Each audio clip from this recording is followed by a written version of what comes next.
যে ঘরে একটি সূরা যত বেশি তেলাওয়াত হবে ওই ঘরে আল্লাহ তাআলা তত বেশি রিজিকের ব্যবস্থা করবেন। তাকে রিজিক নিয়ে কোনো টেনশন করতে হবে না। একটা কাঁচা মরিচের জন্য হলেও কারো কাছে যেতে হবে না। এটা বাইহাকি শরীফের 2498 নম্বর হাদিসের ভিতরে রয়েছে। শাহুল ঈমান ইল বাইহাকির ভিতরে রয়েছে 2498 নম্বর হাদিস।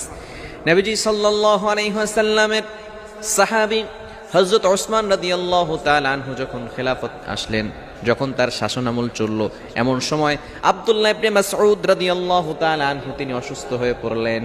ওসমান রাদিয়াল্লাহু তাআলা আনহু তাকে দেখতে গেলেন।